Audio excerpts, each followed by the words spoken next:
We in the garage today. Ain't no goddamn intro music. So come on in, come on in. Act like a friend. Get some mulling down here. Come on in, chat room. Come on in, come on in, come on in. I didn't feel like sitting on my computer today. Been working all goddamn day. I didn't want to come talking to y'all from the same place I've been working all day.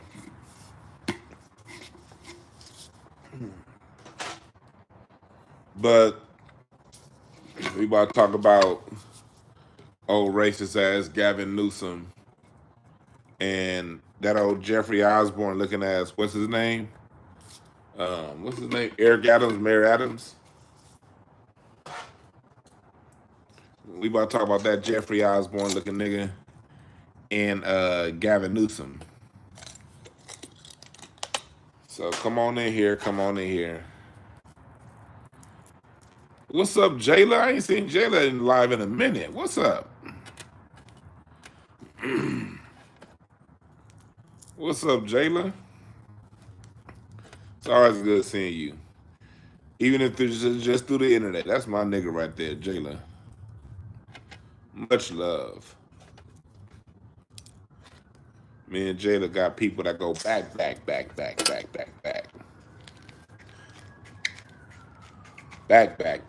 Rest in peace, Desi. What's good, Mark? 1010 Farm says, what am I rolling up? I'm rolling up some of the best shit you don't ever smoke.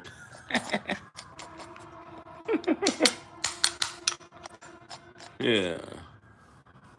So we gonna talk about it. But so let's go into some things. Then I'm gonna do some Q&A. You know, when I'm on my phone, I like to listen. I like to look at what y'all talking about and answer y'all questions too when I'm on my phone talking. Because when I be on my computer, I don't be paying attention to the chat as much. So I'm gonna answer some of y'all questions later on. But what I want to start with is Gavin Newsom, Governor Gavin Newsom here in California. That fake Terry Silver from Karate Kid 3 looking ass bastard, Mr. Bathhouse Gavin Newsom.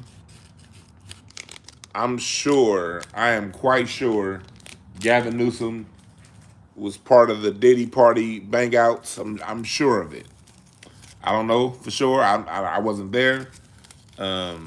But from his reputation here in California, going back to the 90s, I'm sure if he weren't at the Diddy freak off, he was at his own.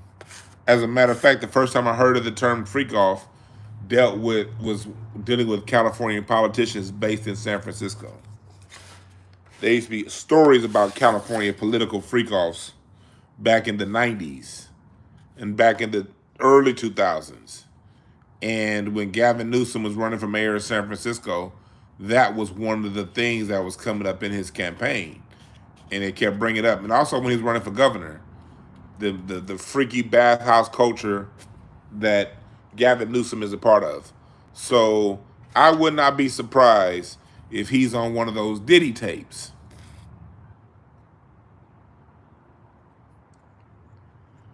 What's up, Lone Wolf Effect?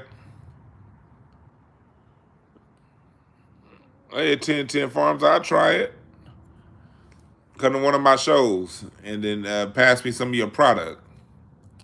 And I'll smoke it. What's up, Aries Cuisine?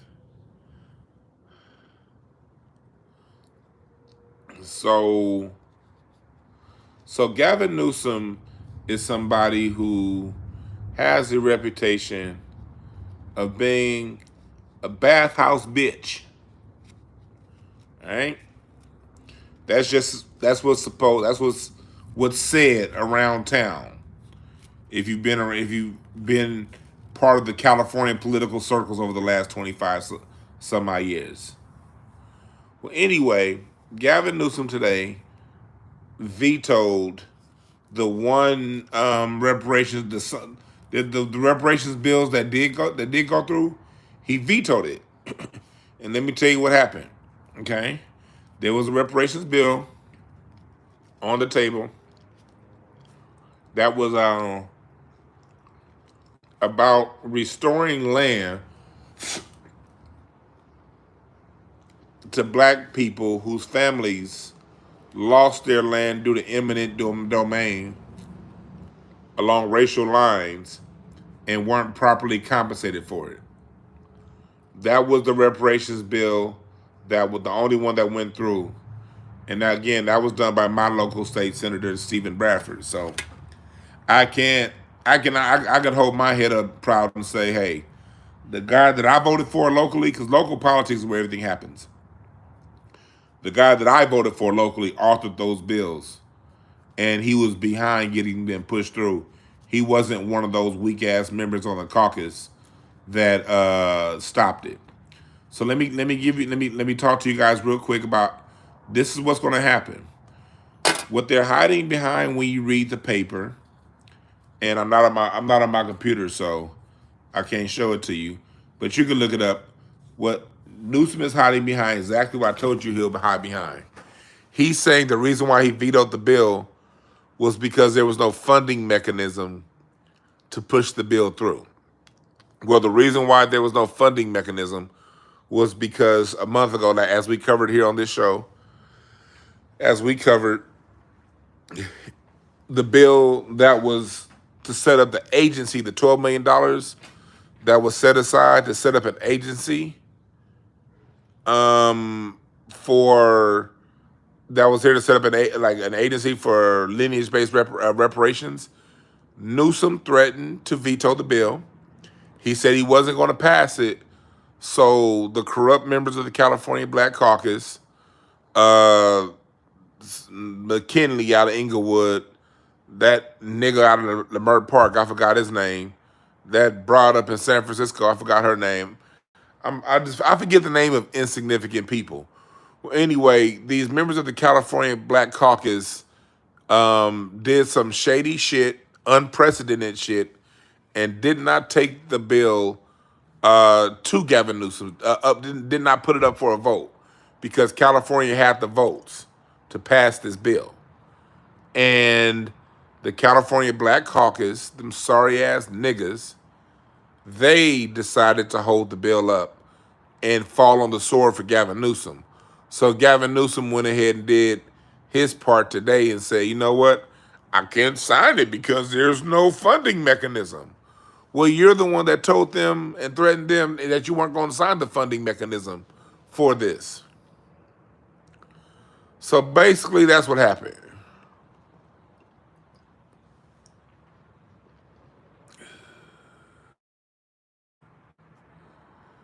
Basically, that's what happened.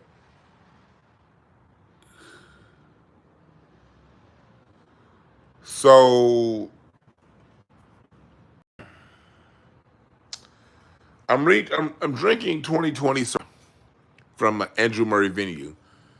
This venue, if you saw the news yesterday, there was a white boy who threw a bomb in a Santa Maria courthouse. That was a courthouse where Michael Jackson was tried, and that courthouse is about 20 minutes from this vineyard right here. Andrew Murray Vineyards. This is their Alisos Canyon.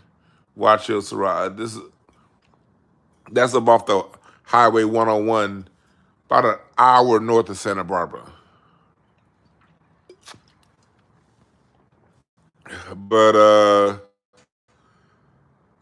so when it comes down to it, so Gavin Newsom did some whole shit. He hid behind the California Black Caucus, and he decided, and he told them he wasn't going to sign the bill. And then now he's saying, well, I can't do it because there's no funding. So it's a game that they're playing with us. While at the same time, last week, Gavin Newsom did sign a bill to return the stolen items from the Holocaust to people. If you got to get stolen items from isn't that going to cost? Why is California getting in the middle of issues that happened in Germany?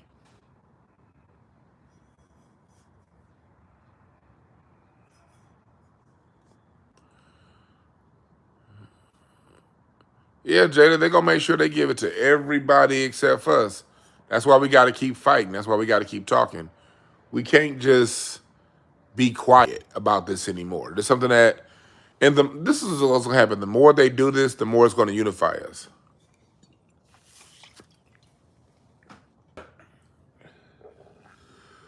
The more they do this, the more we're gonna stop taking this shit.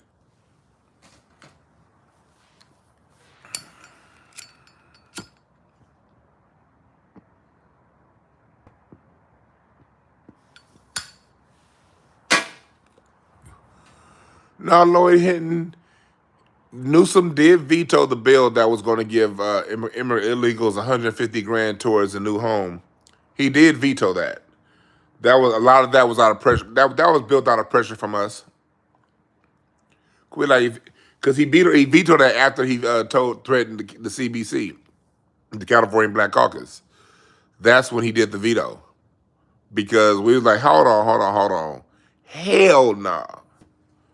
But he did pass transgenders getting state funded surgeries to chop their dicks off.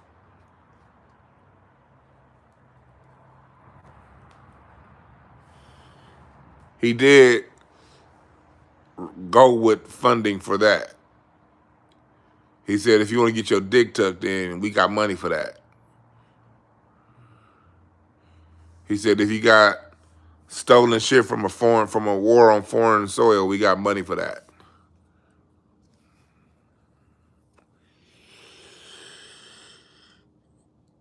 California's already paying for housing for illegals and jobs, giving them jobs.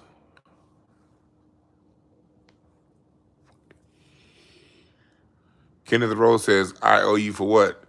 It's not about you, bitch. Get out of here if you don't like it. Fuck you. You dig?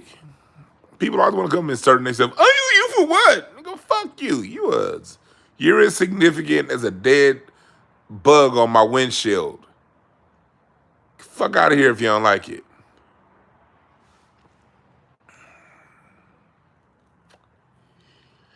People really be thinking they're like y'all ever notice how important people be thinking they are?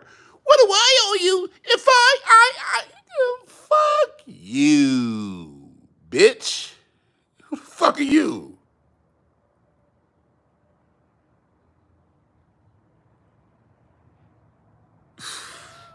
People be crazy.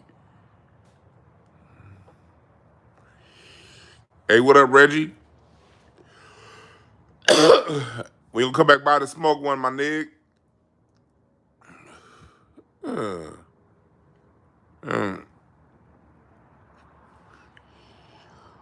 So, yes. So yeah, when it comes down to it, they're saying no to reparations. And these are your California Democrats. And this goes to all of y'all that's looking at Kamala Harris. Kamala Harris is a California Democrat. That means that bitch is gonna lie. She don't give a fuck about black people. Matter of fact, she ain't even black, as we all know.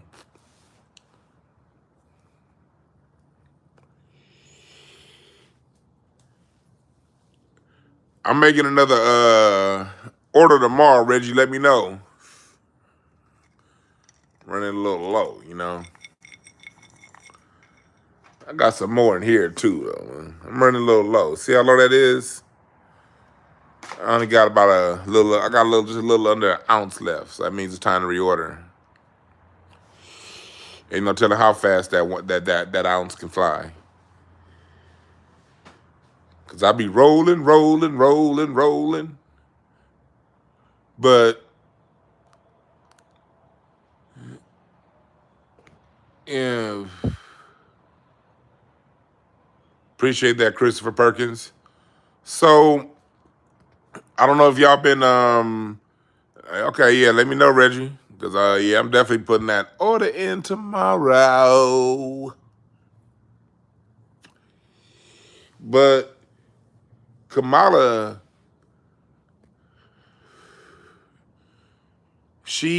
you see what she's doing now, and I'm going to talk about her either tomorrow or the next day. Candace Owens' old coon ass been doing some research on Kamala. And Kamala here, Candace Owens came out with a picture of who she thinks Kamala Harris's real grandmother is. And the research that Candace Owens is doing right now, I didn't do a show on it because even she said they got some stuff that was really new. And this was, do you know that today, what's today? September 26th was my first time ever watching a Candace Owens YouTube. I didn't even know the bitch was on YouTube. I just be seeing clips of her on everybody else's shit. Looking like Gabrielle Confederacy instead of Gabrielle Union. I don't pay attention to her because I know. Look, at the end of the day, Gabrielle Union is a coon snake, and I don't trust her. I'll never allow her back into black society because she'll only come to us because white people don't want her. What did Ice Cube says? He said, you're going to be fucked up when you find out black folks don't want you back. I ain't one of them dumb niggas that be just because of somebody said something I like. Oh, now you back in the barbecue. Nah, we can use Candace Owens the same way white folks use her. Use her as a useful tool. When she got some dope shit, let's talk about it. When she on some dumb shit, let's talk about it, whatever, or not talk about it. But as far as her being down with me and mine, no. She's already shown me who she is. What kind of fool are you to accept somebody who's already shown you who they are?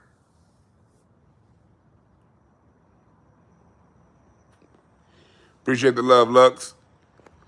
When somebody shows you who you are, believe them. Period. She's shown us who she is over a protracted period of time, too. She's shown us that she's somebody, Candace Owens has shown us that she's somebody that will say what she needs to say to get where she needs to get. And you got to know, just as a human being, when you're with somebody who will say what they need to say to get what they want to get, you just got to know that whatever they're saying to you, they have ends, they have a goal, they have an angle, and that angle may not align with your intent. Sometimes their angle and your need aligns. If their angle and your need aligns, then roll with it, but keep your guard up. Don't be no motherfucking fool and just be like, yeah, you're back one of us. Then you a fucking fool if you do that. So anyway, Candace Owens is she's been a good useful tool today because she's doing this history on Kamala Harris and she's doing some really good work. And the reason why I'm not running with what she said today, because she was being a responsible journalist. I got to give her credit. She's being a responsible journalist and said that, this was a lot of the information her team had just found within the previous couple hours before they went live and did their show. So they said they're going to do more research. So I'm going to wait till they do a little more research and be a little more sure before I say what I got to say about that whole side.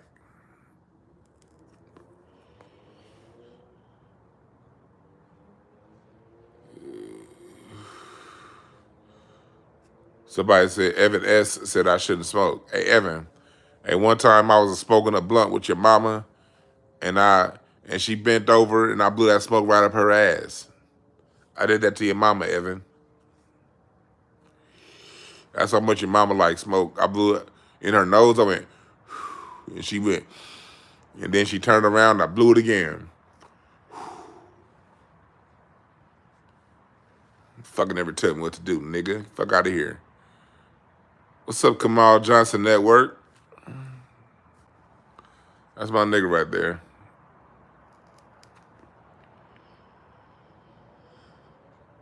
So, Wally Gibson, you owe me for that list, dog. You ain't gonna let me live. All right, brother. All right.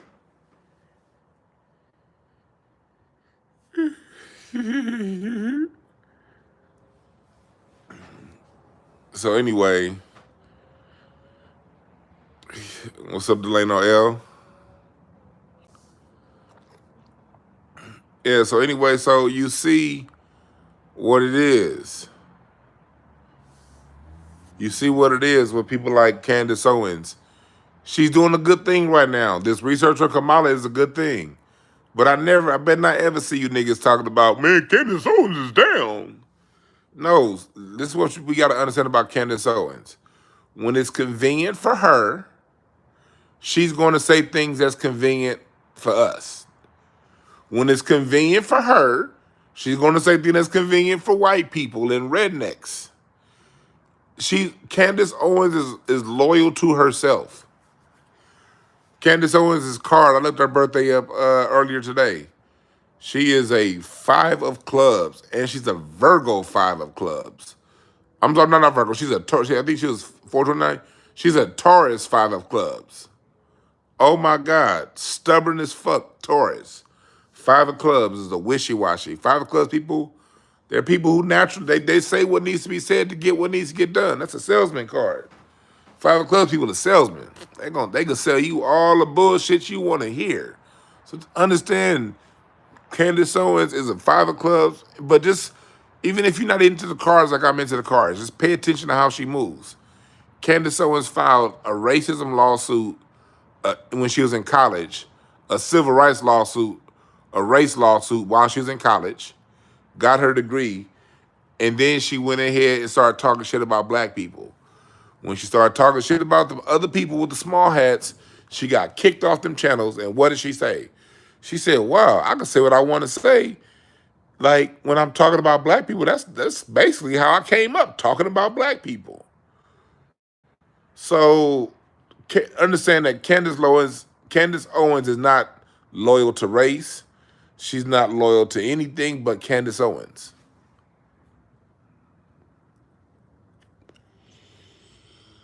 Understand that. Do y'all think Jay Campbell's next? Jay could be next, but Jay is still a useful tool. You know what I mean? Jay-Z just got niggas. He got niggas back watching football. So Jay-Z, for what they use him for to sway adult black male culture, he's still pretty effective. Now, the minute Jay-Z stops being effective, like, look, he just had a Super Bowl announcement. He got niggas so mad that Lil Wayne not on it. These same niggas forgot that a few years ago we was protesting, and a few years before that, they wasn't even putting no niggas on a halftime show unless it was goddamn Michael Jackson and Prince and the top of the top. They had a whole goddamn Super Bowl in Detroit, didn't put none of Motown on.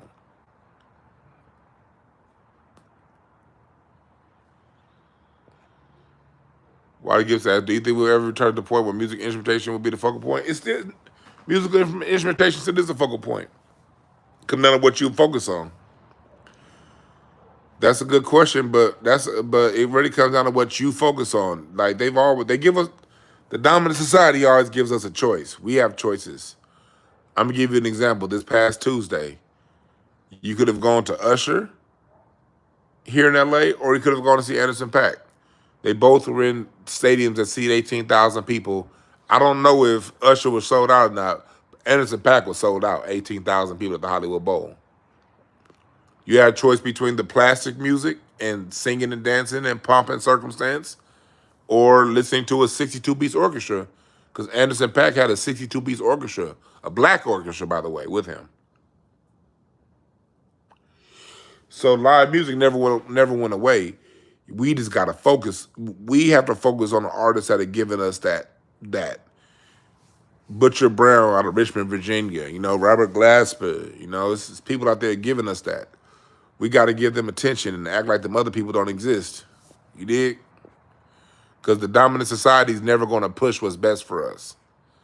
They're not going to do that. Like, if you're asking if the mainstream is going to push, no, it's over with. That train is done. The next mainstream push is AI music. That's the next mainstream push. They're not going back to mainstream. Never going. It's not going to push live instrumentation unless it's a white boy or somebody non-black doing it.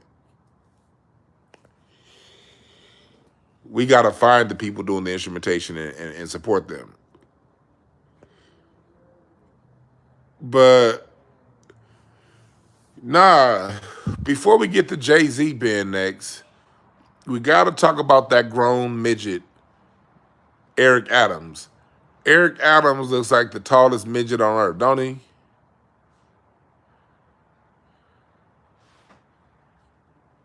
Somebody said it's some young cats out here. What do you mean you disagree? Did you just listen to what I said, Lone Wolves? I literally just said it's a whole lot of live instrumentation out here doing it. I said mainstream. You got no difference between mainstream and music. Music isn't mainstream. Mainstream is whatever the few people who own all this shit get together and decide. Mainstream does not move the needle. Sexy Red was mainstream this past year. She couldn't fucking sell out. She couldn't sell out a garage for a concert. So mainstream ain't fucking with it unless they're white. Now, if you get some white artists that can play some instrument, then yeah, you might see some instruments. But as far as black artists that do live mainstream, without an exception here or there, not happening. AI is where they're going. Now it's a whole lot of musicians out here, but they're not mainstream. I saw Thundercat he didn't perform for Anderson .Paak, but I saw him there. Kamasi, yep. And these people got great followings too. These artists got great followings. Yeah, I'm in these concerts once or twice a week. Sometimes I'm at a live. I'm somewhere with live music, no less than twice a month. In the summertime, about once a week. So I'm able to see with my own two eyes that it's a lot of live music out here, a lot, and a lot of really good live music too.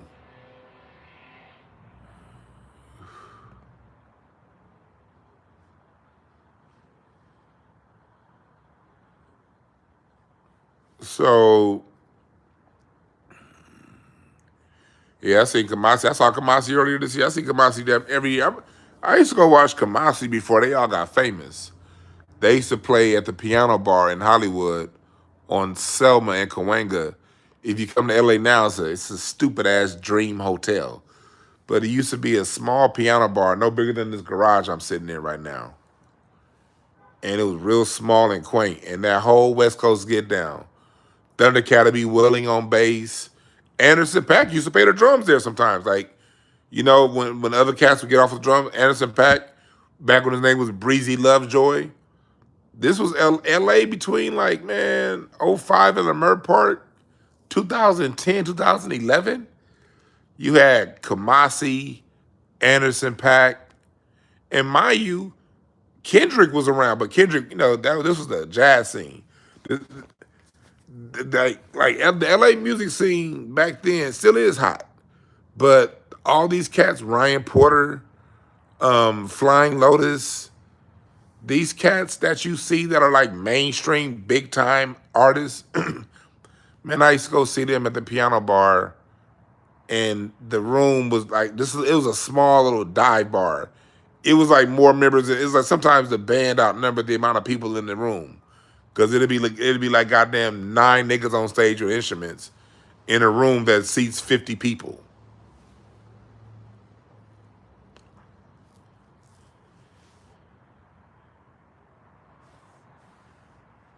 Like, y'all gotta understand, Edison Pack will be on the drums sometimes. They was all just local LA musicians, and like Dr. Dre and Snoop, they would be working with Snoop and Dr. Dre, you know what I mean? We gotta give West Coast hip hop credit for reviving West Coast jazz. And that's something else I'm gonna have to talk about one day. You had the 1500 and nothing crew. You had when people like Kamasi and Terrace Martin were just getting out of high school. Snoop was taking them on the road. Late 90s, early 2000s. Snoop was taking Kamasi and these guys. Erykah Badu was taking Thundercat on the road. Like these cats, but really a lot of your West Coast hip hop was putting money in the pockets of these young jazz artists coming up. To where those young jazz artists didn't have to work day jobs. They was on the road with Snoop. They was on the road with Dre. They was doing studio work over with Aftermath. Yeah, quick. A lot of these cats was like in their teens and their 20s coming up. And the OGs in hip hop gave them all jobs.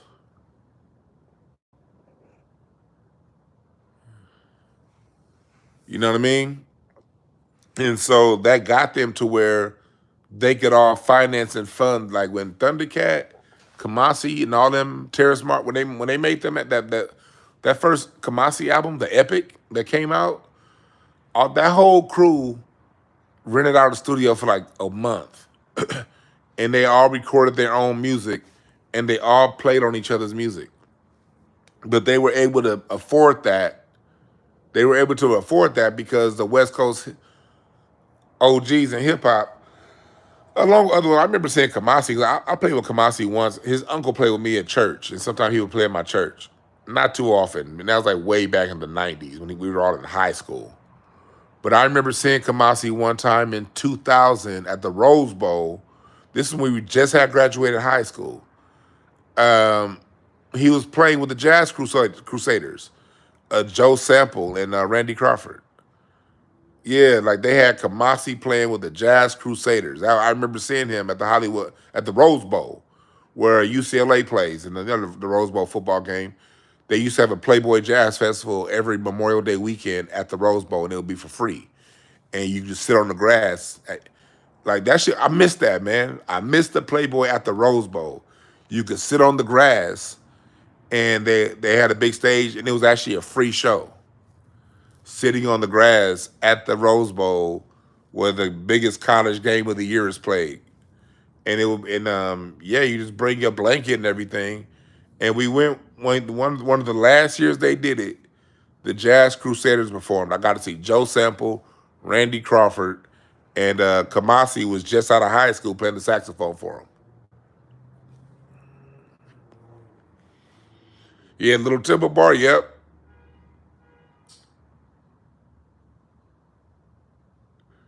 Hold the Wall in Mer Park it's a few spots in the Mer Park that be doing music. But that takes us over to Eric Adams. Eric Adams looked like Jeffrey Osborne. Every time I see Eric Adams talk, I be thinking, every time I move, I lose. When I look, I'm in. Every time I turn around, back in love again. Right back in love again. That motherfucker, Eric Adams, boy, that nigga look like, can you whoa, whoa, whoa? Yeah, World Stage Theater, yeah. Every time I move, I lose. Well, that's what Eric Adams looked like.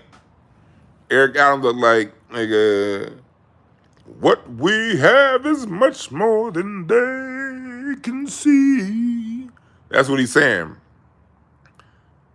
This case is much more than you can see. Round and that, so much more. What we have in this case is more than you can see.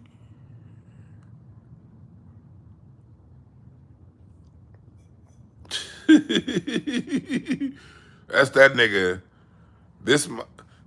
And I'm not fighting, and I am not about to big up no goddamn Eric Adams.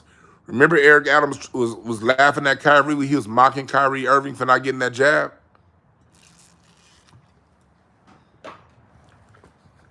Kyrie Irving, all Kyrie Irving said was, look, I don't want to take no poison to play basketball. I want to play basketball.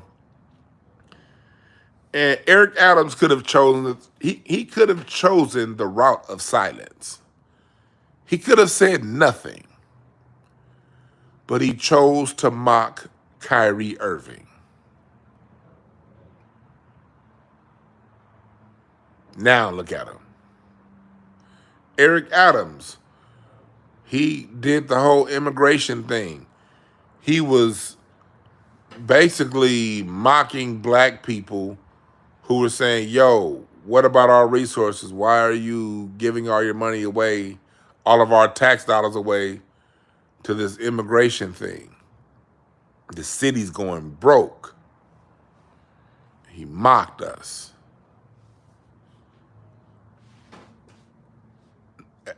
And so today, Eric Adams gave, and I meant to put the link in the description. It's not in the description. If I remember after this video is over, I'll go and find it. But on the video of his resignation, if you go to the official video of the resignation, it's around like the 17-minute mark. You see Eric Adams talking about, you know, how he's going to stay mayor and he's going to fight. Well, black protesters came and was going in. Black protesters was like, motherfucker, resign. Get out of here. How do you New Yorkers say you niggas be rude? I love rude ass New Yorkers. Yo, get the fuck out of here. Ain't that how y'all said in New York? Yeah, y'all told Eric Adams, man, woo, woo, woo, your ass on back up more out of here. Take that shit to Jersey, son. Take that to Connecticut. Fuck that, yo. However y'all New Yorkers say it. But that's what's up. Big old salute and shout out to the people of New York. Big salute and shout out to y'all. They was going in. Eric Adams did not resign. He was giving a speech saying that he was going to stay in office and fight the charges. But the New Yorkers was protesting, not having it.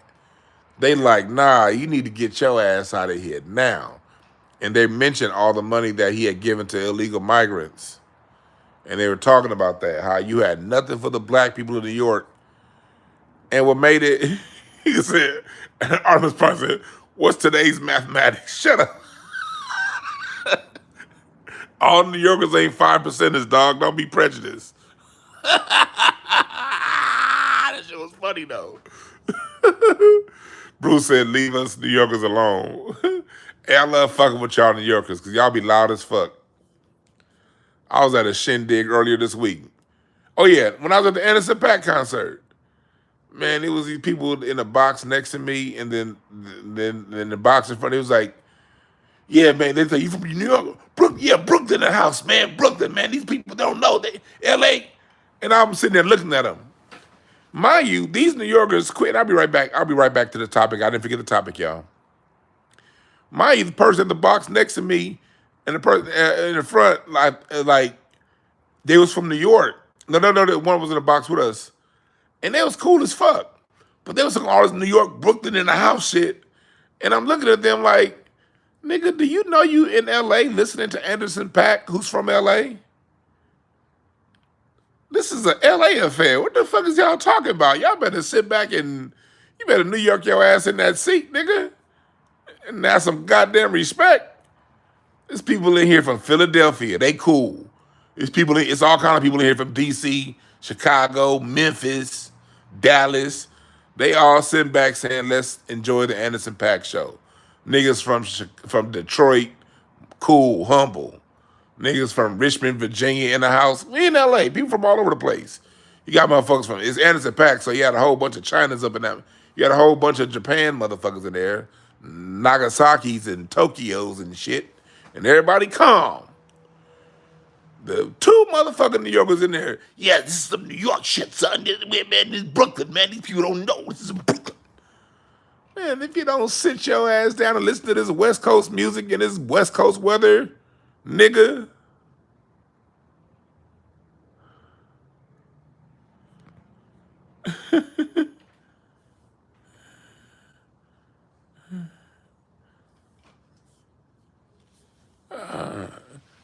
Hey, JJ, the reason why your last name is London is because London is where is where your mama used to get trafficked to back in the day before you was born. Your mama was trafficked back to London. That's why that's your last name, nigga. That's probably why you saw you know you pay attention to this puffy case rule. Your mama was trafficked to London. They called that bitch Tea and Crumpets. That was her name. Oh, your mom died on 9/11? Good. She should have died a little bit. She should have died before your ass was born, so we wouldn't have to deal with your ass. She should she should have died in 1911, nigga. So we don't deal with you. Matter of fact, your grandmama should have died, so she wouldn't have had the bitch.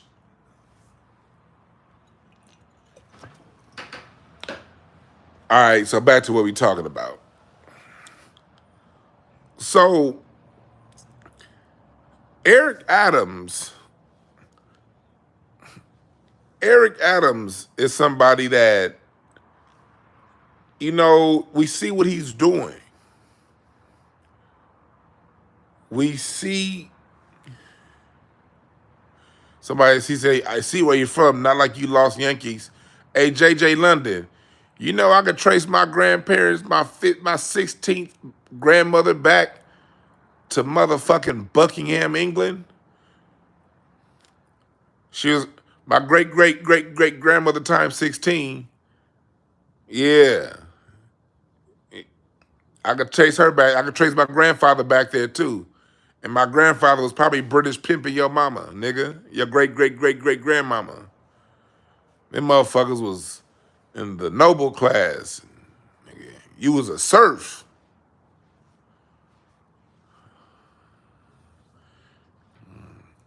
You don't know your 15th grandmother back, dumbass. You weren't alive at that point. You weren't alive in the year 1515.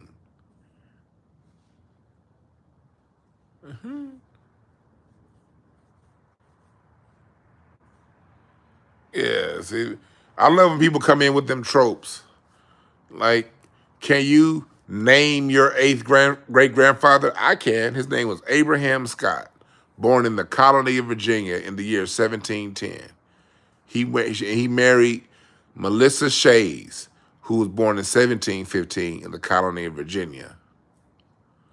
That's my eighth grandmommy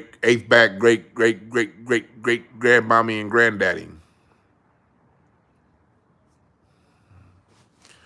Your eighth great granddad and grandmom was motherfucking had lice.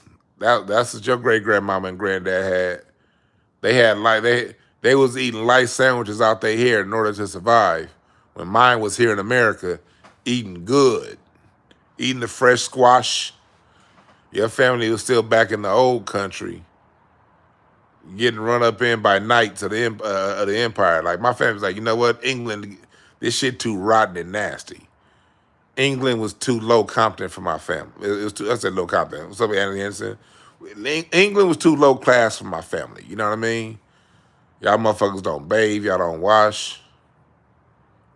You motherfuckers look at the Prince King. Well, Prince Harry?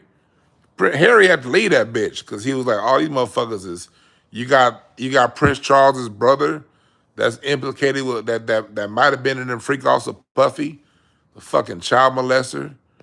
The goddamn Prince with his racist ass wife, that motherfucker in his 41 years old with no teeth. How the fuck did the Prince's teeth turn gray in his 20s? You motherfuckers is degenerates over there in England. King Charles, this motherfucker waited his whole life to be king. Now that motherfucker about to die. Just sit your Tony Blair looking ass down. Fuck out of here. Nobody from England better not tell me shit.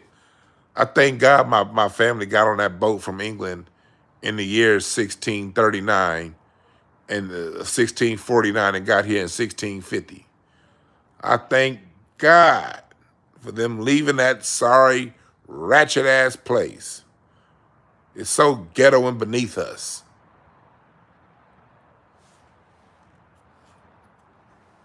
They came to America, Jack.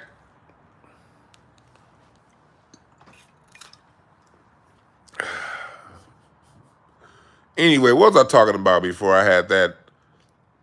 That motherfucker picking lights out his head like Tic Tacs. The nigga like,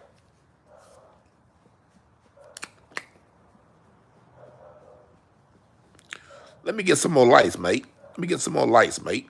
Some more lights.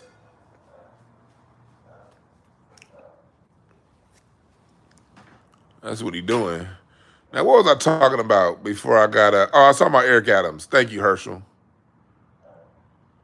I was talking about the Eric Adams indictment. Let's get back on track.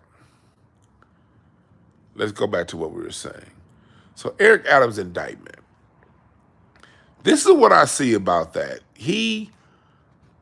Whatever Eric Adams did, when you listen to the indictment itself, it's very petty. It's very petty. Like, first off, Eric Adams got snitched out by his non-black assistant. That ought to tell you something.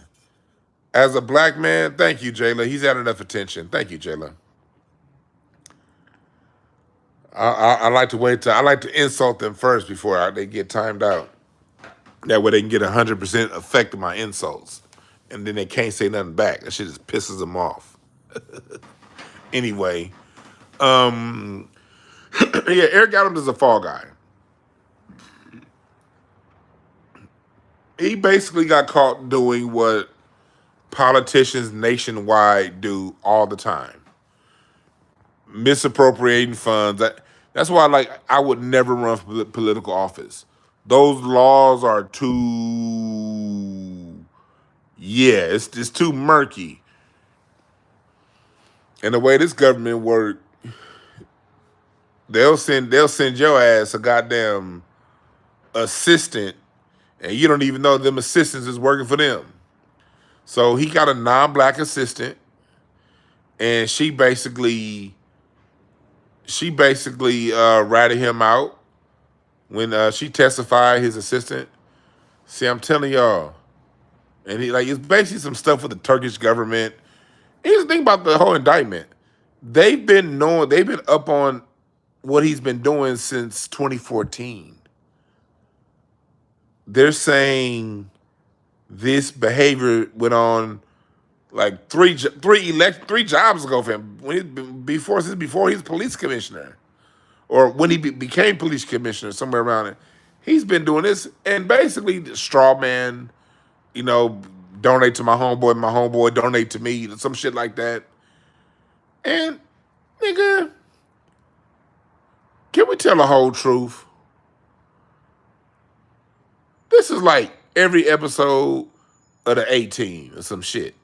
Some politician donate to a politician, and then here come the A-Team to stop it. Nigga, we've been watching this shit our whole goddamn life. Nigga, I don't care if you watch Columbo, Murder, She Wrote, nigga, In the Heat of the Night.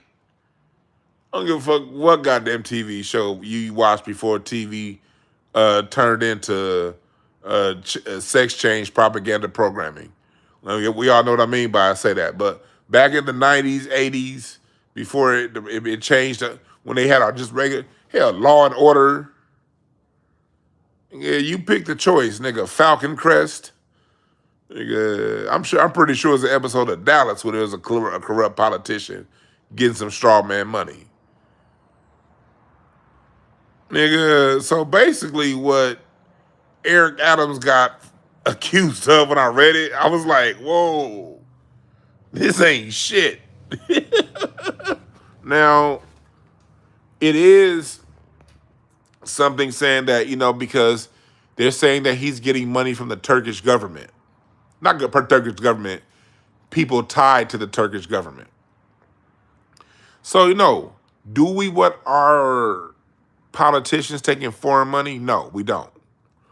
I agree with that law. Our politicians should never take foreign money.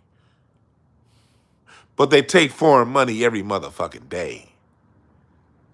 If we gonna just tell the whole truth, they take foreign money all the goddamn time. Biden, Trump, all of them, everybody.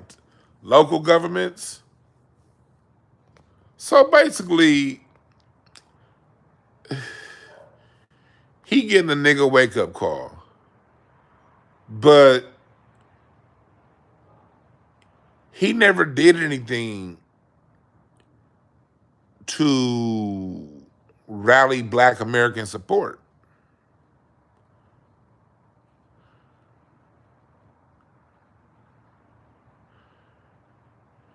He never did anything to rally Black American support.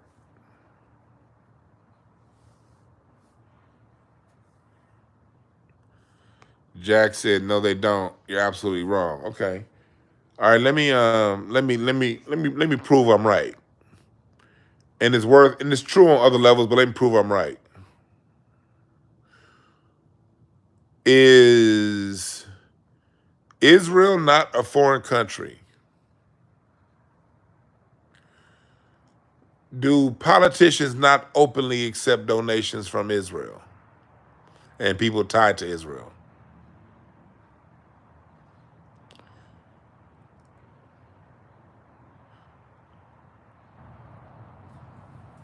I don't need to say no more than that.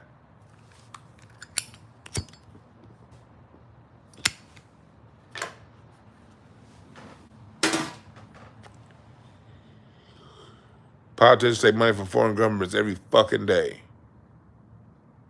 But I do agree, politicians shouldn't take money from foreign governments. I agree. They shouldn't. And this is just not, but functionally, that's not how it operates.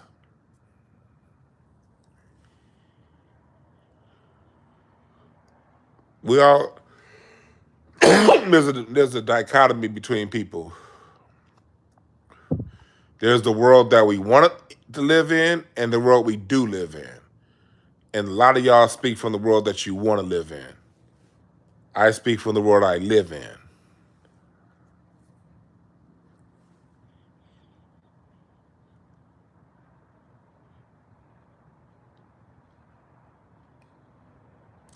Somebody said, "Where's Eric Adams' family from?" Eric Adams looked like a tall Oompa Loompa. So he probably from Willy Wonka, where the fuck them little chocolate candy little niggas is from. That nigga is the tallest Oompa Loompa on earth. That motherfucker Eric Adams, boy. Eric Adams looked like, remember the head detective on In Living Color? That's who the fuck Eric Adams is. I shouldn't have put Mr. Potato Head. I should have put a picture of the head detective from In Living Color. That's Eric Adams. That nigga used to get punted and kicked into crime. Remember? He's like, I don't want to punch you, partner. I don't want to kick you. Partner, I don't want to kick you. Remember Keenan would say that? Then Damon Wayans was like, do it. Do it for the law. And he would do and kick that nigga over to the criminal and the head detective would fall. That's Eric Adams. That nigga's a head detective from In Living Color. So, Eric Adams, what's up, Jay Jimerson? That's my guy right there. Jay Jimerson up in the building like a motherfucker. Jay Jimerson up in here.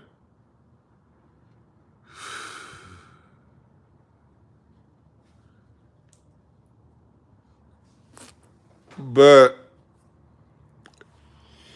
so, Eric Adams, and if you saw in the press conference earlier, he started out talking about the clergy that was with him. Think about this, black people. The only black support Eric Adams could get was the clergy. This nigga's support was stuck in 1993. Back in 93, that would have been everything, him having the clergy behind him. 2024, if you don't sit your preaching ass down, nigga. The only black support he can get was the clergy. And the people were on our front, and they were louder than him and the clergy, calling for his resignation. We have hit a different, what's up, Brianna West? We've hit a different time. I want y'all to notice that we're in different times right now. We're in different times. We're in different times. Like, things are changing right in front of us. Do you see it?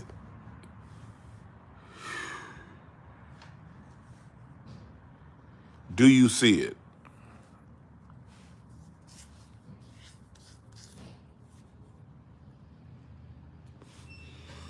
Ooh, that smoke got in my eye.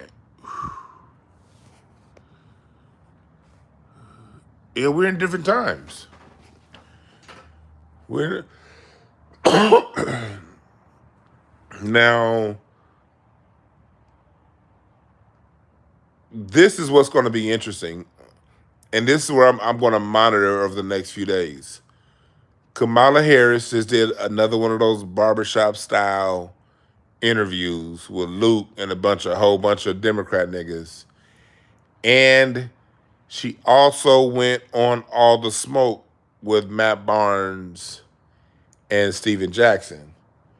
And remember, Steven Jackson had his objections to Kamala before. Just a couple weeks ago, Steven Jackson had his objections about Kamala. Now she's going on his show. So let's see. I'm putting my money on him changing his stance and voting for her, because Steven Jackson comes off to me as the kind of brother that goes with what's popular. But if he stands on his two, then that'll be a surprise, and I'll apologize. But I think that after he does this interview with her, he's going to be pro-Kamala. And so they've heard our cry. They understand that black men see that the Democrats don't fuck with us. And so right now they're testing us out. They're testing us, but they're still on the benign neglect policy. They're acknowledging our issues. They're acknowledging our problems, but they're not planning to do anything. That's a game plan. So now she's going to the barbershop. She's going on All the Smoke with Steven Jackson and Matt Barnes. She's going to get the most simple, basic, contrived questions on on shows that are edited, and things that her team don't want said will be edited out of these interviews. I want everybody to make that very clear. She's not going in these interviews without first rights. And her team is, once these interviews are done, well, actually both are already filmed, but neither are out yet. Her team is heavily scrutinizing those interviews, and they're going to edit and cut and snip and nip and tuck until everything is perfectly packaged the way they want to be packaged.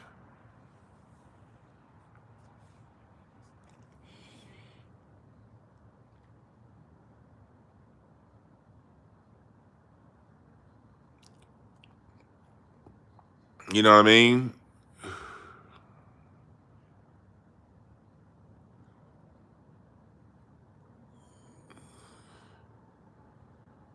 So so let's watch. Have I read his cards? Drewski, whose cards? Steven Jackson's? No, I haven't. I would. Well, actually, hey, Drewski, do me a favor and tell me his card. Go to my website, breakthroughcards.com.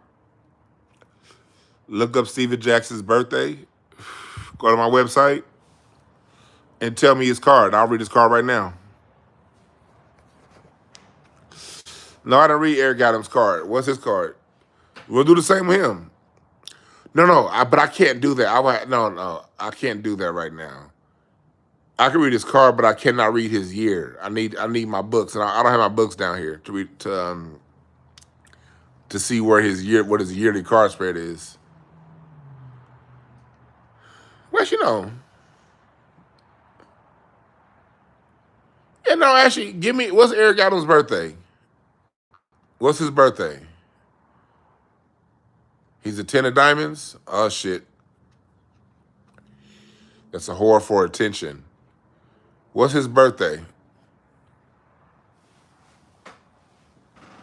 Because I'm in my, let me see, I think I have one of my books down here. I always got cards somewhere near me.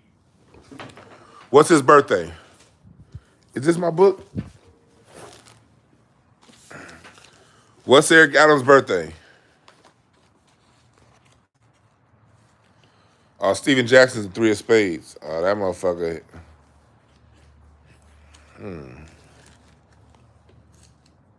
What's Eric Adams? Somebody give me Eric Adams' birthday.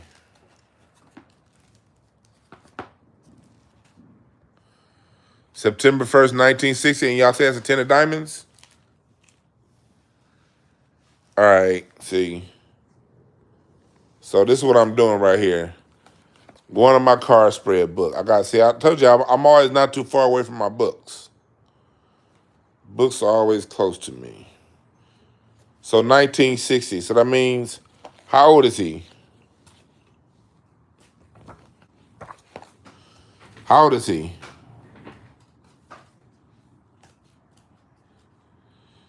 He is 64. Eric Adams is 64. Okay, yeah, we just turned September. So he's 64, right? All right, cool. 64. So let's see what this nigga's year looks like. 64, 10 of diamonds. Y'all see your 10 of diamonds? Where is that bitch? Where that 10 of diamonds? Where you at, bitch? Here we go, 10 of diamonds. So this is his birth. Oh, so age 64, 10 of diamonds, ace of spades and Mercury. Okay. Venus down the heart, heartbreak. Heartbreak, disillusionment, change of environment, heartbreak. Mars card, 3 of diamonds, financials.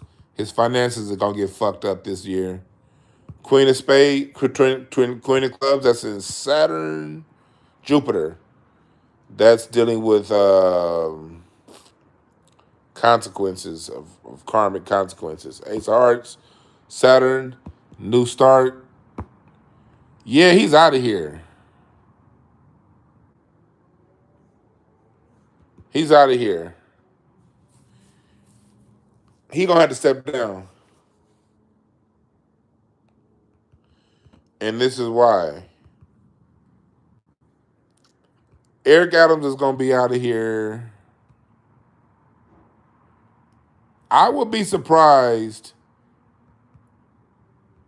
if he goes past the end of the year. He's saying he's gonna fight it, but I don't think Eric Adams is gonna make it through his full term. Especially if Kamala loses. They're going to need something to divert attention. That nigga Eric Adams is out of here. He ain't going to make it past the end of the year. I seriously doubt he makes it through the calendar year as mayor of New York. I doubt it. But we'll see. We'll see what's in the cards for him. Put this book back over here.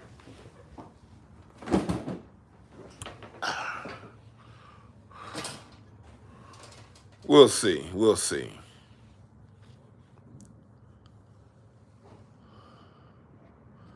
We'll see. But they're going to be calls for him to step down. He ain't going to be able to make that. Was it ever a more obvious tool than Eric Adams? Lori Lightfoot. Can you give me that, Delano, yo? Lori Lightfoot in Chicago, or that current nigga in Chicago? They're about the same.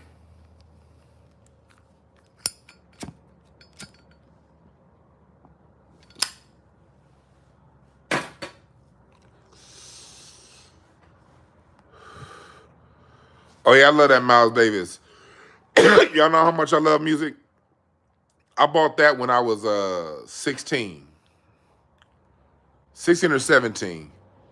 I was broke as fuck, still in high school, and it was this man that named Dennis LaRoche. He had an art shop in the Baldwin Hills Crenshaw Plaza, and he also had another one at the time in the Fox Hills Mall. That's right, Hurt. I stand with Janet, goddammit. Oh yeah, that Lieutenant Governor of North Carolina, that's another obvious tool. But I got that when I was in high school. And that shit cost me, and this is back in the 90s. That shit cost me like $300 back then to frame. And I was in high school and I was broke as fuck. But I had just did a gig on the drums and got a couple dollars. And I bought that because that shit spoke to me. That shit was $300 in the 90s. But that's how much I love music. That's how much I've always loved music. I chose that over the newest fashion items. I chose that over a lot of things. Because I love music that much.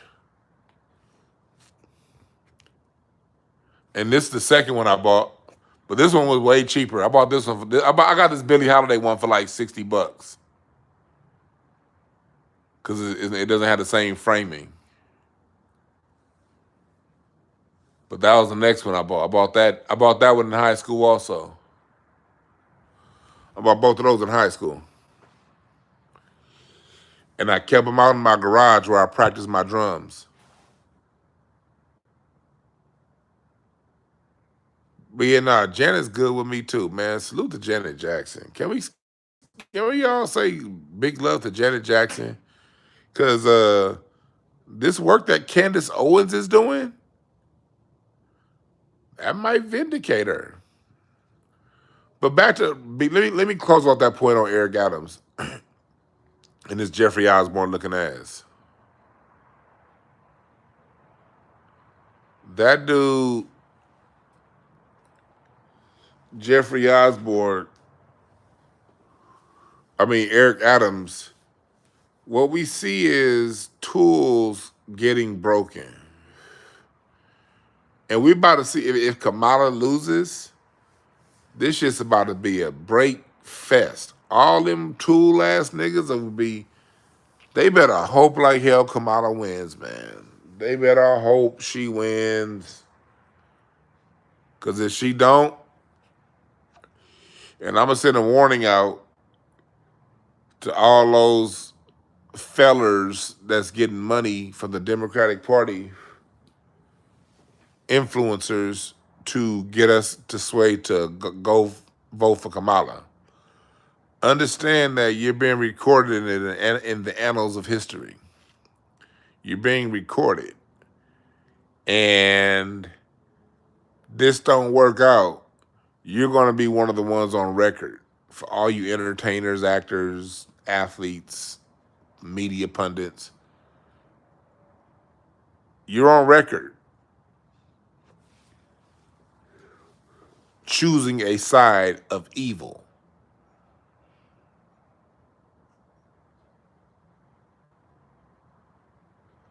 Understand that.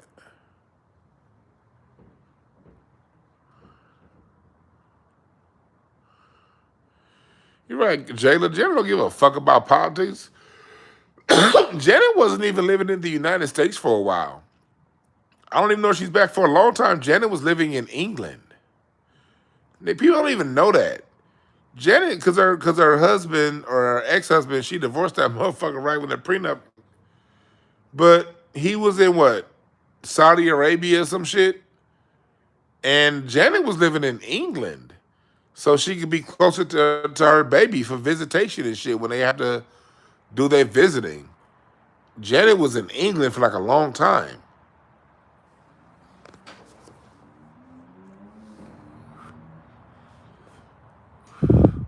I don't even think Janet was living in the United States when Trump was president. And she Well, she definitely was living in Kamala when in California when Kamala was Attorney General. She was in fucking England.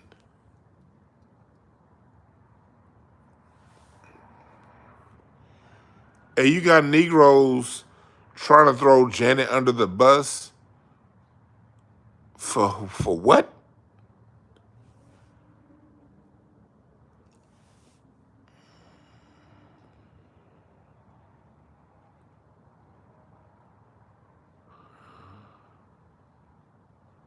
Like, what are you talking about?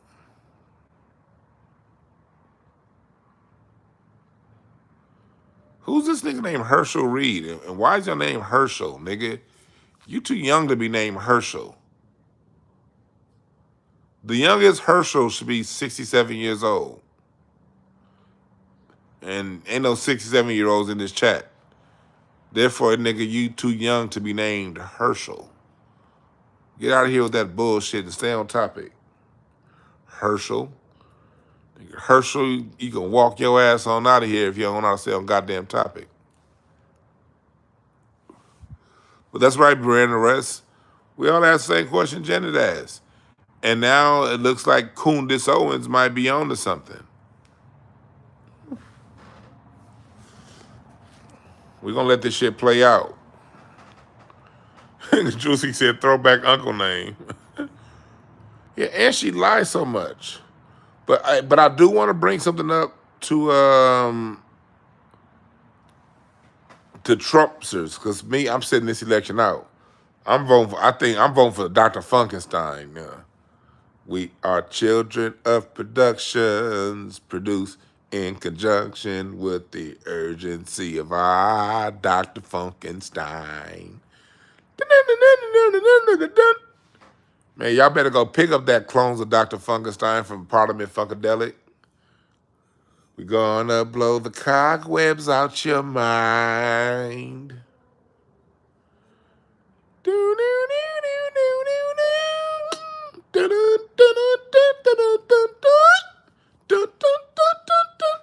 Nigga, the fuck? Y'all know about that. But Donald Trump, he put out something that was called Kamala's Project 2025. And it was a lot of lies and dog whistles in that about Kamala. And it says Kamala supports taxpayer-funded reparations. And we all know that bitch don't support no goddamn reparations. But Trump put that shit out to let his base know that he ain't fucking with reparations either. That's really what that was about. To get all that white right the side that black people think that they gonna go to, it was getting them on code. Like, look, yeah, this whole reparations thing, we ain't doing it. Nigga, that was called a preemptive strike.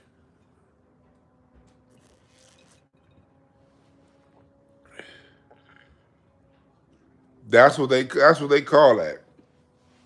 And when we were in debate in college, we would call that preemptive argument.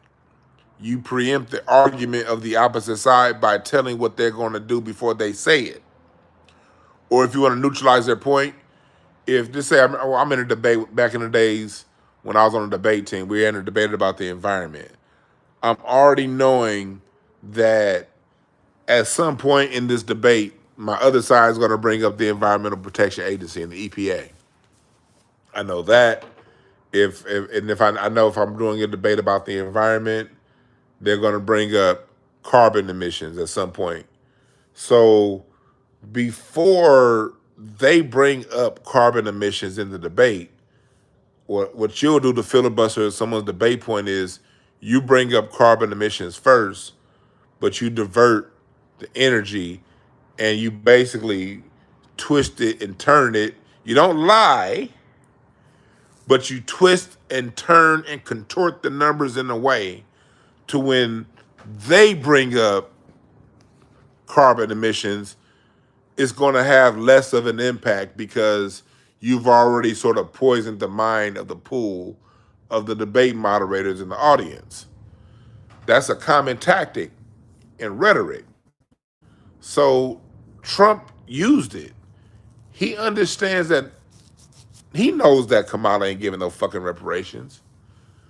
But he also knows that there's an underlying concern from his party that it's like, yes, it's cool these black people are coming over here, but we ain't giving them niggas shit. So Trump had to let his base know that he ain't giving a shit by doing that.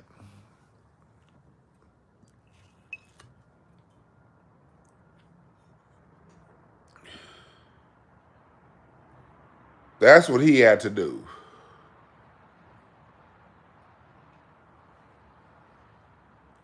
That's right, Andre Tompkins. That's why the couch is getting my vote. I am voting for. Now I will go down. My local senator, Senator Bradford, he's the one that's pushing reparations here in California. You know, I'll give him another vote. You know, I got some local stuff to vote on here in California.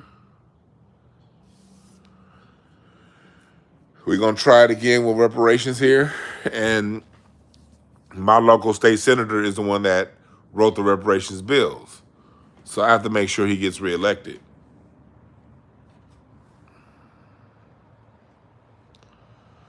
But when it's time for me to when it's time for me to vote for president,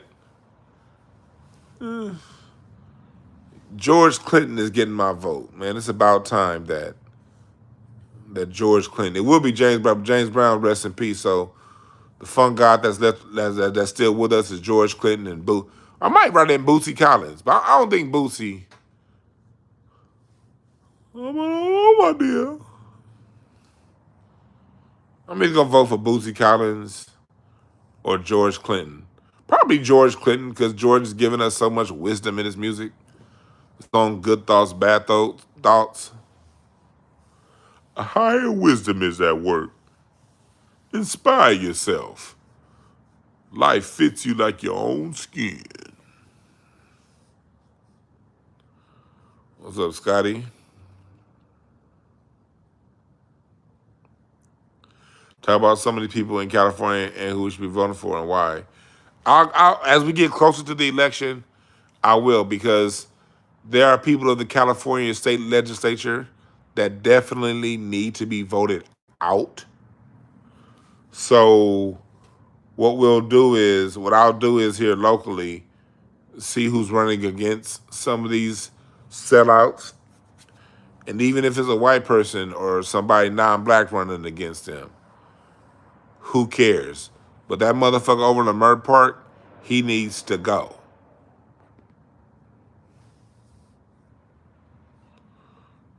George said, you voting for the Gap Band. Shake, shake your booty at the disco.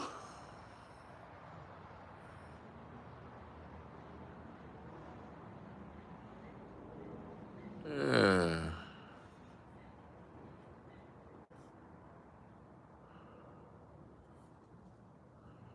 Andre Sanford, you might get Mia Bonita.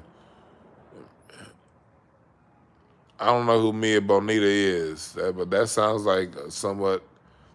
Mia Bonita sounds like a smart stripper.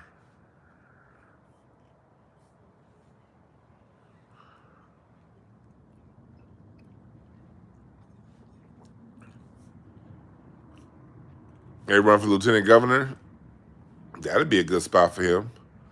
Hell, we need to get Bradford up to the governor position.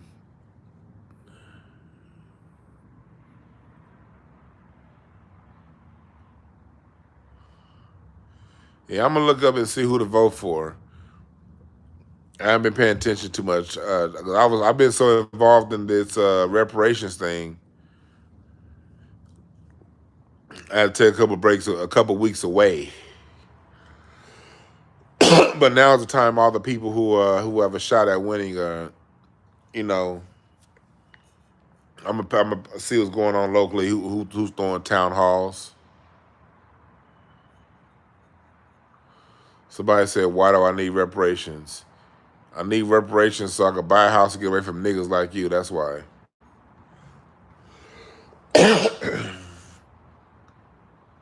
To get away from people like you, Anthony Green. That's why I need reparations. To separate myself from you niggas who don't need it. You don't get your reparations. I'll take mine. I'll take yours too if you don't want it. Since you don't want it. And I'm going to move far, far, far, far, far, far from you. And I'll never have to run around niggas like you again. That's why.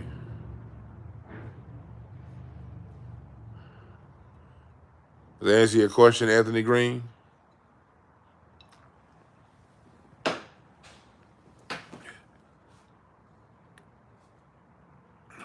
Move far away from niggas like you.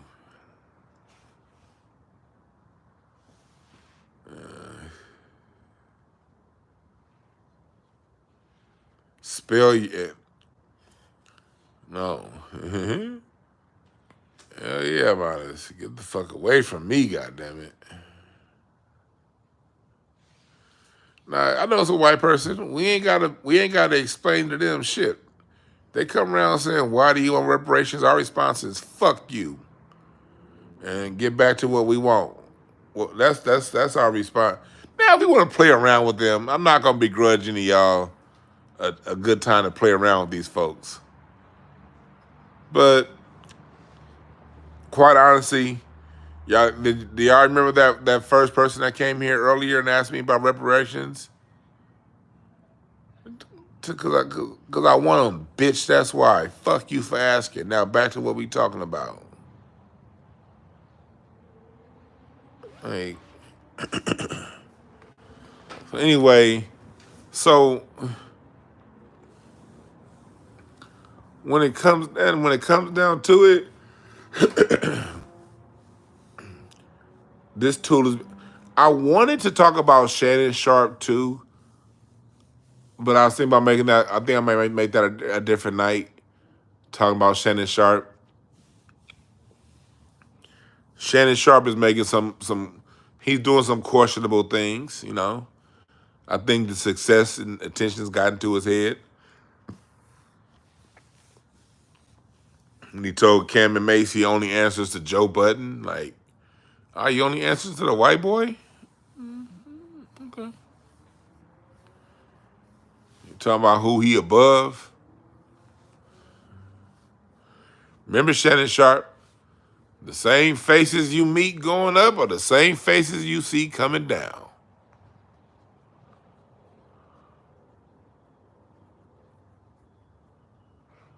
Right, Jayla. Shannon Sharp looks like he's getting a little bit too big for his britches. Shannon Sharp seems to be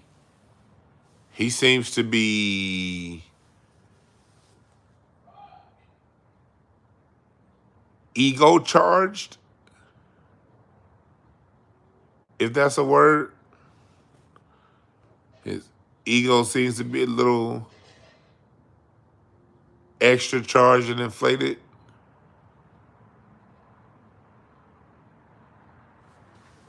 Hold on.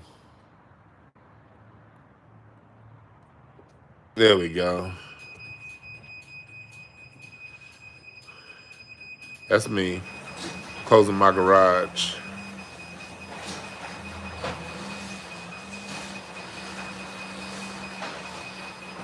Hopefully it don't cut off my signal.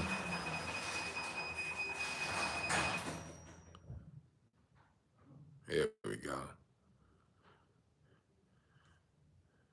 Yeah. That's a good question, Scotty Jenkins. Scotty Jenkins asks, is he getting too big, or is he showing how big or is he showing who he really is? Well, I can't say he's showing who he really is because none of us are our job. He's not his job. He's Shannon Sharp. And no human is bigger than the next. Now his job itself, has it gotten to a platform to where it's the biggest boy on the block? Yeah, it is, but that don't mean he's still not too big. Like, think about this for a second. Think about this for a second.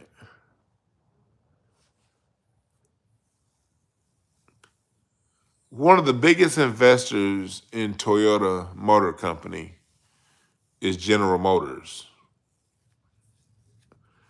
They're some of the biggest investors in Honda and Toyota.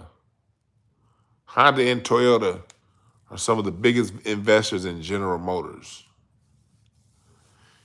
You need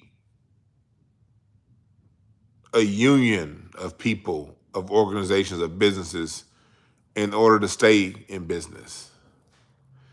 You don't ever want to be number one. Just say Shannon Sharp, for argument's sake, is number one. Why, in a system that continually chops off the heads of especially black men that get to number one, why would you want to put yourself in that position?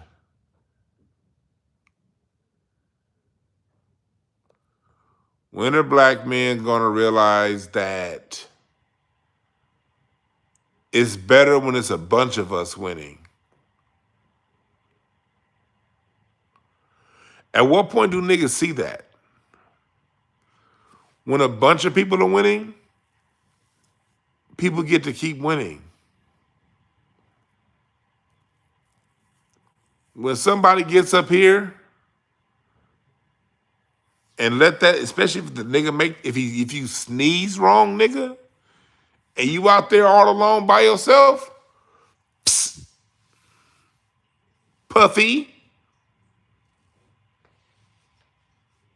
all of them get cut down. All of them.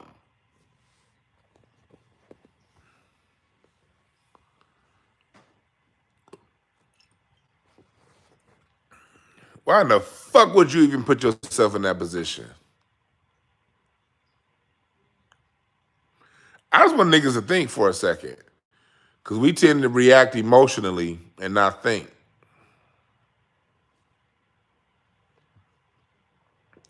Why the fuck would you put yourself in that position? Yeah, everybody invests in each other. These TV studios, they're all invested in each other. They need the competition. They need the false choice of a lot of choices to exist in order to continue to exist. If it's just one, you make yourself a target for destruction. Game. Look at what's going on right now with Ticketmaster and Live Nation. President whack-ass Obama allowed those two companies to merge. Now they have a monopoly in the concert and ticket industry. Now they're about to get broken up. Happened with Microsoft, happening with Apple. You get to having too much of the market share, even a white person can't have too much. That don't just go for us black people. Even a white person can't have too much. They're going to take you down. They're going to make you share that shit. Don't think they ain't going to come after Jeff Bezos pretty soon?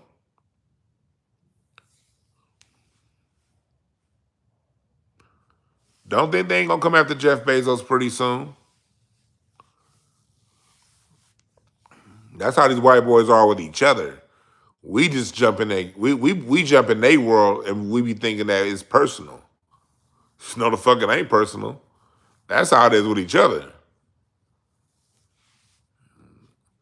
When you go over to China, those Samsung and Apple factories are across the street from one another. When I go over here in El Segundo, Raytheon, Aerospace, SpaceX, Northrop, back when I was around, Boeing when I was still around here, their offices are like right all across the street from each other. They play this big old game that they hate each other, but they be literally right next door to each other.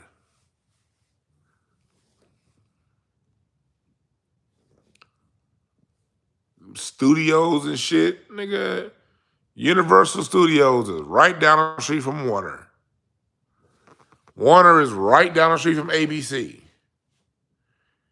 But they go around when in New York, One Rockefeller Plaza got Fox News and MSNBC. Same fucking building or right across the street from each other.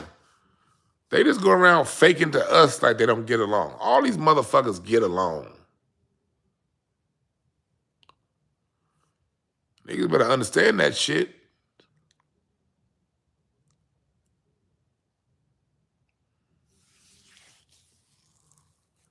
When like major banks and major companies need bailouts, like go back to the 2008 when all them companies were going upside down in 2008. When the shit started in 2006. The shit really hit the fan in 2006. When the shit hit the fan in 2006 with the financial markets, the government had all the banks kick in to support the banks that was falling short. They went to Bank of America, Wells Fargo, y'all all come here. The shit's getting out of whack. I'm gonna need you to buy these loans. I'm gonna need you to buy these loans, and we need some more money out of all you motherfuckers to give a safety net to this company over here. Go back and watch out the 2006 financial collapse happened. Washington Mutual, yeah, I used to work for Washington Mutual. I had left by then, but when it came to the banks, every bank had to put some money in the pot to help the other banks survive. This government ain't stupid. The government still follows the laws of nature, all right? Nothing can exist out of alignment with the laws of nature. Now, people may be able to warp things for a little bit, get things out of whack for a little bit, but nature's always going to correct itself.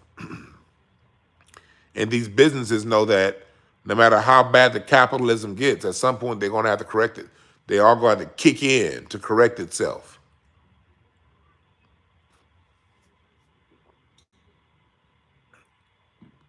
That's a lesson. That's a lesson to all black men, especially to us. We are the people of nature. We can't operate like Puff Daddy. We can't operate like Suge Knight. We are the guardians of the planet. It vexes me when I hear men say, I heard one dude that we found out just a few weeks ago got a guilty charge. I heard him say back in January on this program before what happened, he said, when do black men get the right to abuse? When the whole Puffy shit first came out. Dude said that on his YouTube channel. And that was the last full time I watched one of his videos on his YouTube channel. I used to watch that YouTube channel faithfully for years. When I heard that nigga say, when do men get the right to abuse? You mean, hold on, as a black man, you want the right to abuse? You want to lower yourself to what?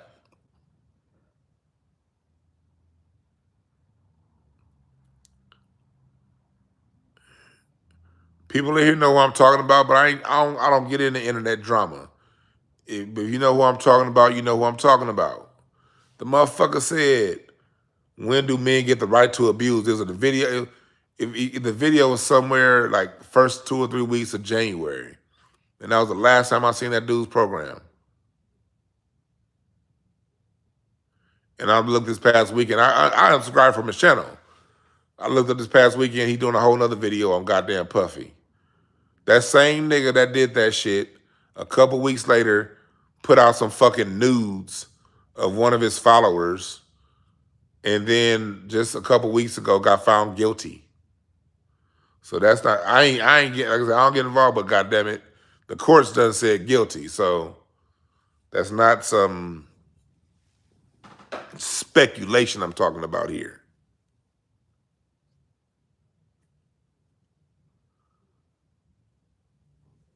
So hit the like button. So, but it made sense to me that this is the same guy talking about when do men get the right to abuse. Like, you said that?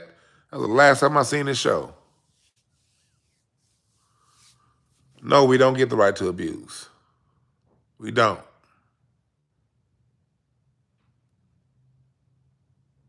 White people created white supremacy so they can get away with law, with breaking laws and decrepit shit.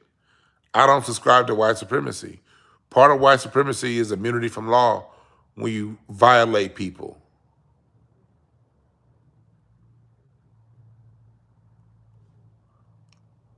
When you violate people. Who wants to get away with violating people? You got to be a sick, decrepit motherfucker to even desire that. No, I'm anti-white supremacy. That means anti-people getting immune from the law. Everybody, if you abuse people, you need to be punished. See, a lot of these niggas is pro-black because they just want to be like white people. They just want the power white people have to harm and hurt. I'm not down with that. I don't want nobody to get hurt. I don't want to abuse nobody. Fuck out of here.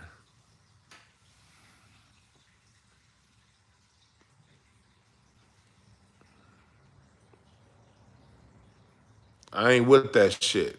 Abuse is abuse. And you don't hurt people. Not intentionally, physically. You don't do that.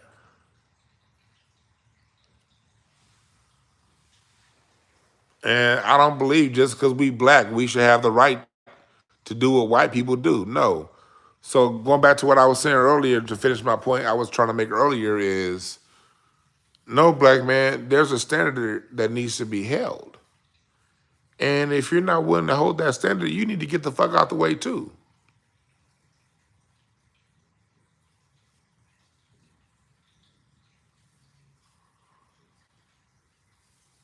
You need to get the fuck out the way too.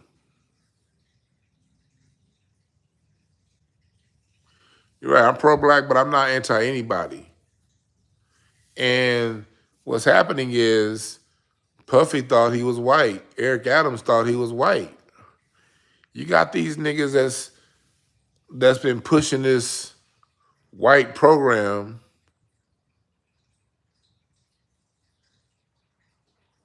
You got people pushing this white program in blackface, and they're the first ones to get punished. Somebody said, "Why do we need to push the?" We don't. Who said I need to push a standard? Push what? I'm not pushing nothing on nobody. You don't push a standard. You own a standard. You have a standard, and your standard is when you get into power, you treat the people that help get you there with fucking respect. That ain't nothing to push. That's something to be, nigga. Where your moral code at? When you get in the position of power, you treat people you don't wait till you get in power. You treat people with respect no matter what position you in. If you the janitor, if you the secretary, or if you the CEO, you treat people with respect.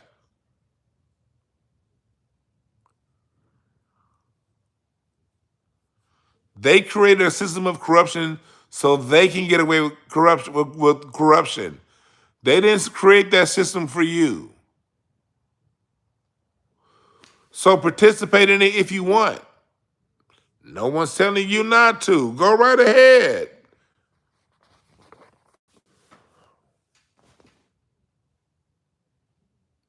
I don't think Bill Cosby was guilty of what they put him in jail for, what they put him out of jail.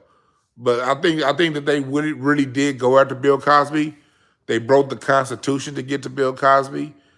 I think it was a whole lot of people who just was disappointed on their career not working out that went back and went at Cosby.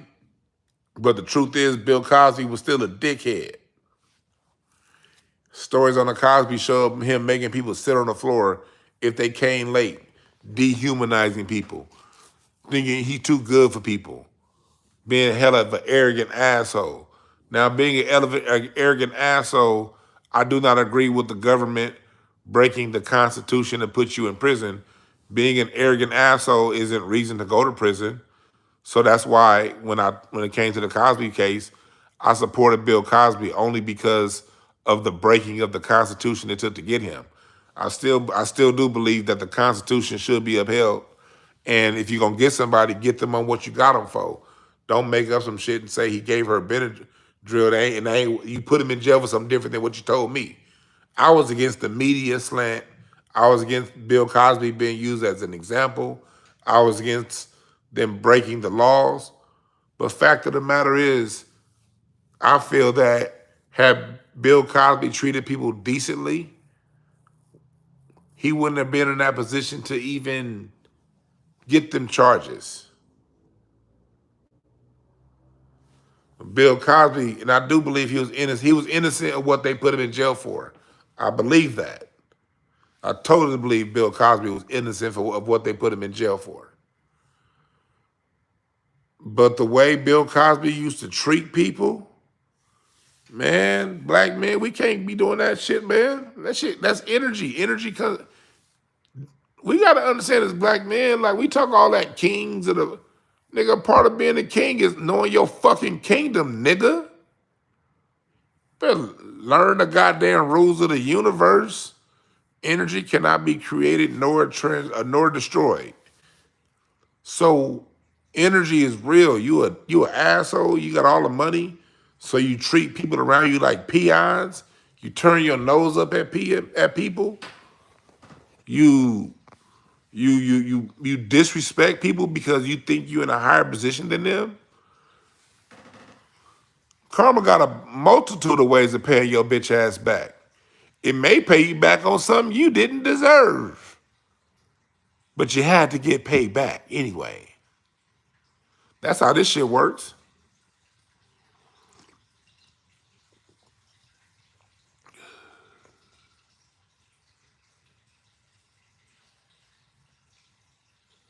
So we got to understand that as black men, we can't abuse people.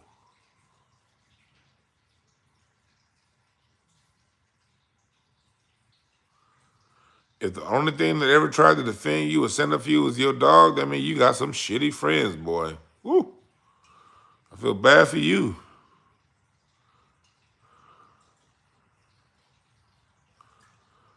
I know all about the whole Bill Cosby case. I supported Bill Cosby through his case. I supported Bill Cosby. But nigga, we gonna talk turkey. Bill Cosby was a fucking dickhead. And he treated a lot of people very poorly. You better watch out on how you treat people. Same thing with Suge Knight. Suge Knight shouldn't be in prison for as long as he's in prison. Hell, every time Suge Knight went to jail, it was over some shit. When he first got that suspended sentence and that first felony was when he shot the gun inside the studio at Solar Records, playing, trying to intimidate somebody, trying to be boss hog.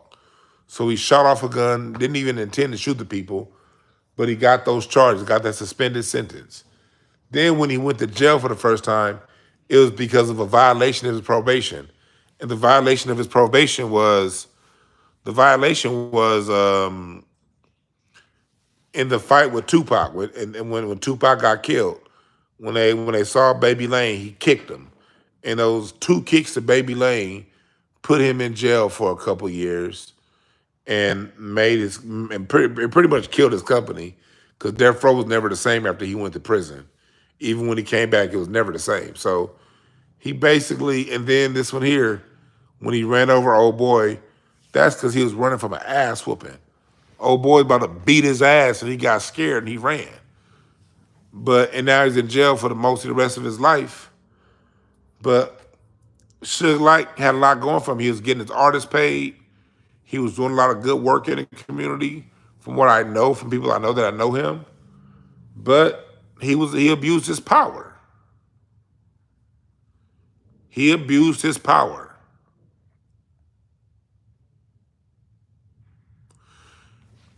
DeAndre, I'm not even gonna go into the pound cake speech because I actually, and I hear what you're saying, DeAndre Mosley. I like the pound cake speech from Bill Cosby. If you're gonna tell the whole truth, I like the pound cake speech. When I'm talking about how he treated people, this is from people I know that worked on the Cosby Show set. I know people who actually worked on that set that told me stories about how he would treat people. People who were new, family members of Bill Cosby telling me that, showing me that, when it came to these people in public, he had all this money, but when it came to his own family, it was how he treated people. It was it's that kind of stuff. I wasn't too mad at the pound cake speech.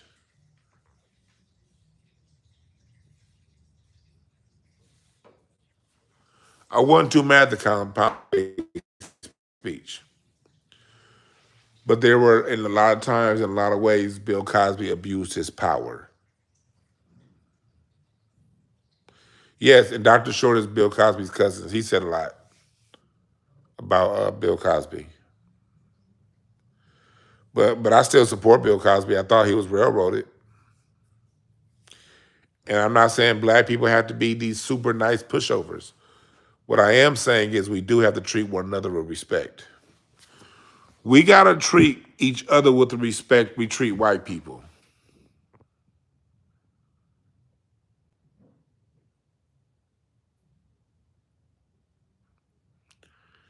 You see how black folks, we ain't quick to pop off on white people, are we?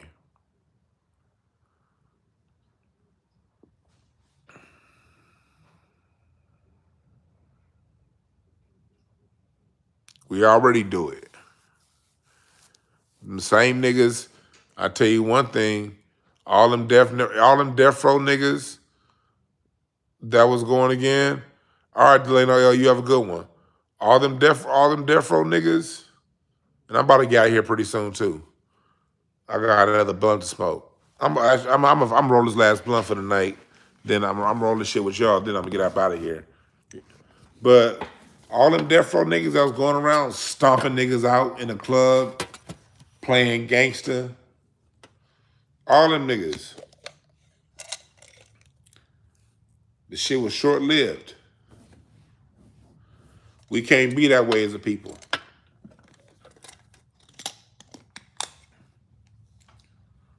We can't be that way. But all them death row niggas that would stomp a nigga out, they didn't talk to Jimmy Iovine that way. I tell you that goddamn much. You see how these rappers, look at these rappers. Rappers will compete, talk about this coast versus that coast, and talk nigga this, nigga that. And then as soon as Eminem walk in the room, them same tough bucking ass niggas will buck their eyes because a white boy just came in. Jay-Z would never talk to Leor Cohen the way he talks to other black people. We got this thing where we give them folks more respect than we give ours folks. And that's out of alignment. You got to treat your grandmama's cousin better than you treat the person that lynched your grandmama. We ever think about that? We treat better the people responsible for our great-granduncle getting lynched. We treat them better than the children and the grandchildren of our great-great-granduncle who got lynched. We don't be thinking about that, do we? Because I watch us. I love us. I love us. I watch us. You're right, Jayla. These kind of black folks are on borrowed time. I love us. And even in my disagreements with us, we got to tell the truth about us. And we give other people what we should be giving ourselves. We give other people what we demand. We give other people what we demand from other people that they don't give us, that we also don't give ourselves. Compassion, understanding, grace, love, and listening. We'll listen to other people before we listen to ourselves. We'll love others before we love ourselves. We'll have compassion for others more than we have compassion for ourselves. We'll be sensitive to other people's downfalls more than we're sensitive to ours. Our heads are fucked up as a people, man. We've gotten done a number on as a people. Yet we won't give ourselves that kind of compassion. That's why, I love us. But also there's some niggas that I love from a distance. Can't be around every nigga. Because I love us so much, I segregate myself from a large segment of us. Niggas that ain't got their heads on right. Because if I'm around them kind of dirty, ratchet ass niggas, I'm probably gonna start hating niggas too. So you gotta be smart. Gotta be smart. When I hear gum popping, see pink hair, even if it's family, I'm going the other way. But I still understand. Even if it's family. Be a cousin. I don't fuck with that ultra ratchet shit. But I understand how the ratchet mindset was born and was bred into us. I understand how that ratchet mindset was bred into us. So I have compassion for it. I understand it. But get your ratchet ass away from me. I ain't here for all that fucking confusion.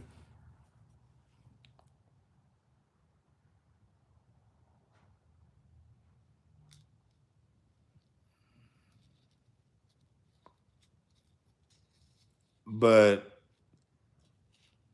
culturally, we as a people, these Eric Adams types, gots to go. Championing, using your black skin to pacify us while championing the causes of our enemies. Puff daddies, gots to go. I understand that Clive Davis and all them other white boys ahead of you, they your bosses, and you doing the same thing that them white boys did, Puffy. I understand, Puffy, you ain't doing nothing them white boys didn't do. You ain't doing nothing Hugh Hefner didn't do. They are putting you in prison for doing the exact same thing that white people did. Tough titty. Shouldn't have did it. You should have been like, yeah, nah. Thanks, but no thanks.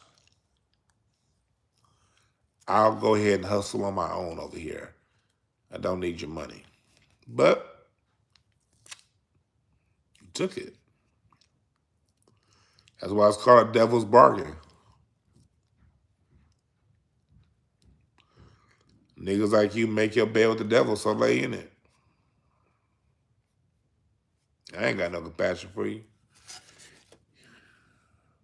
Eric Adams, you play around these devils, you got your non-black assistant, that's why you gotta hire a black woman. I don't trust no nigga that ain't got a black woman assistant. If you got an assistant and she ain't black, I can understand for certain positions, but you're gonna need some white folks in certain positions. You're gonna need some small hats in certain positions. I get it. This country has a particular structure. I understand. But man, can't nobody run an office better than a black woman? Tell the truth. I guarantee it's somebody here right now. Your mom was a secretary, but she ran that fucking office better than the VP. Person number one, if you know Miss Gloria. We all know Miss Gloria. Miss Gloria Man, you walk into any workplace establishment, you got a black woman named Miss Gloria in. Man, that whole thing, nigga, she putting the boss in check. We all know Miss Gloria, man, shit. Hell, my mom.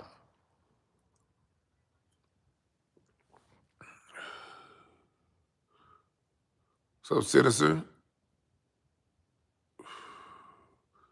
you right, DeAndre, when you dance with the devil don't change. Yeah, you right, bro. Miss Gloria keeps the VPs in line. Shit. We all know a black woman running your office, that shit will be in order. People gonna be on time. Time sheets are gonna be punched. T's will be crossed. I's will be dotted. Niggas will be on time. They will come back from their lunch break. Why would you not have a sister as your assistant? But he chose somebody, one of them, and they helped rat his ass out. Should have been a real nigga, Eric Adams. Hire your people. Hire your people.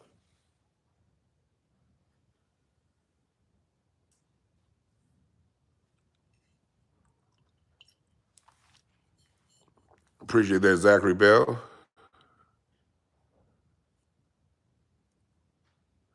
Her name was Trudy. Yeah. Everybody that's in Florida, be safe. Well, if you're in Florida, you probably ain't got no goddamn internet to be listening to me right now. If you in Georgia, be safe for that hurricane. Y'all be safe. Flooding and all that shit. All right? I'll be out here 2 hours. I'm about to get up out of here.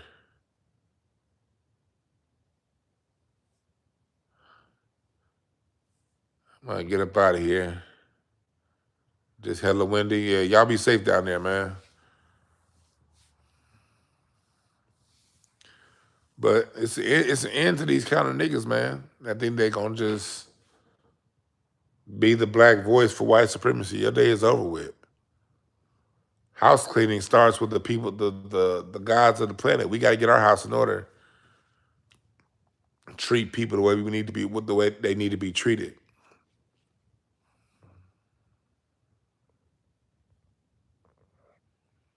All right, and Gavin Newsom, you a racist bitch, you bathhouse motherfucker, hiding behind that congressional, coons in a black caucus saying, when you threatened to veto the bill that they were gonna push, now they didn't push the bill through for you to sign it. You playing Mr. Plausible Deniability. I told y'all he was gonna play plausible deniability, didn't I? Told y'all Newsom was gonna play plausible deniability when he don't sign his reparations, and look what just happened.